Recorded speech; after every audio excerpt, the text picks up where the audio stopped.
Hello, thanks for tuning in. I am Shane Falco here to bring you the Mountain West Conference Championship preview. We got the Spring 2012 Championship game coming up this Sunday at Ed Fountain Park from the Mountain West. It'll be at 10 a.m. on Field 1. This team will feature, we had all chalk here in the Mountain West, so the 1 and 2 seeds are in the championship game. Number 1 seed Bursa versus number 2 seed Weekend Warriors. Both teams only had one loss, with the one loss for the Weekend Warriors coming at the hands of Bursa in Week 1 with a score of 14-7.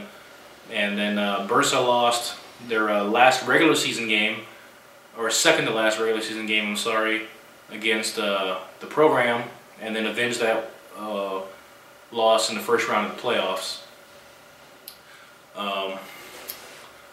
Bursa caught Weekend Warriors early in the season. Weekend Warriors, as some may not know, only play one season a year, that is the spring season. So coming off a year layoff, I think Bursa caught them at the right time. It was a very close game, and the Weekend Warriors did adjust after giving up 2 big plays early. This is a game that I really see the Weekend Warriors coming out on top. Bursa's dealing with a lot of injury issues right now, especially in the wide receiver core.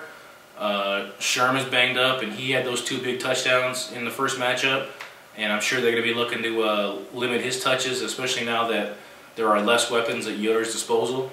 Yoder's also trying to do something that the Weekend Warriors quarterback Chad has done, and that's win the regular season MVP and then win the championship game, something Chad did last year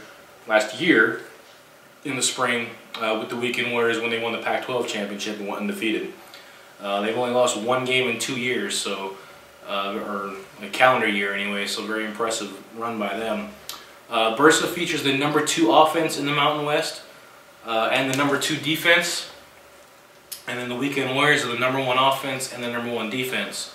So obviously very evenly matched here across the board. The Weekend Warriors are a very disciplined team, so they're not one to make a lot of boneheaded errors. They play very solid, very fundamental. They don't do anything very crazy, so they just play good, smart football. Everyone knows Yoder will take chances, but when you can throw it through a brick wall, you're going to tend to do that. In the first matchup, again, Yoder had 2 long touchdowns, and he also threw 2 picks, which allowed the Weekend Warriors to get back in the game. Then the Offensive Player of the Year, Chad, rushed for their only score, and obviously his ability to run is going to be a very big key to this game. Will the Bursa pass rush be able to get pressure and also contain him from running, limiting his legs, and keeping everything in the pocket? It's going to be a tough task. Excuse me. Wow. Chad is very smart. He's very efficient with the ball. He only turned the ball over twice all year. Very impressive there, considering the amount of touchdowns he threw. So it will be something to see. The Weekend Warriors, after that Week 1 loss, have run off 10 straight wins, including the playoff win.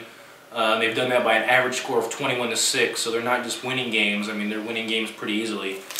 Again, the big key to the game, I think, is the matchup of the Bursa D-line versus the ability of Chad to run with the football.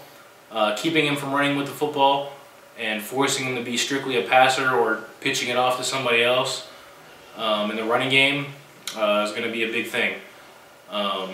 Yoder's going to make plays, and he's going to put the ball up and take chances. We know that. That's always been his game, and that's not going to change now. For any mistake he'll make a throw that'll make up for it. So it's all about will the Weekend Warriors be able to capitalize immediately once they get that chance. Obviously, Bursa's a team that can score anytime, anywhere. When you have an arm like that throwing the football, so even if they get down early, they're built to come back. I see this being a very close game throughout, with the Weekend Warriors making a late push in the second half to pull away. That's really all we got. again, two very good teams, two very well-matched teams. Styles of play aren't really that much different. Weekend Warriors a little more creative running the football versus just, you know, hike it and chuck it. So we'll see how it plays out here.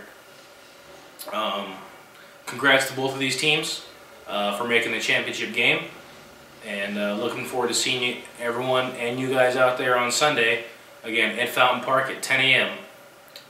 So again, good luck, and we'll see you out there.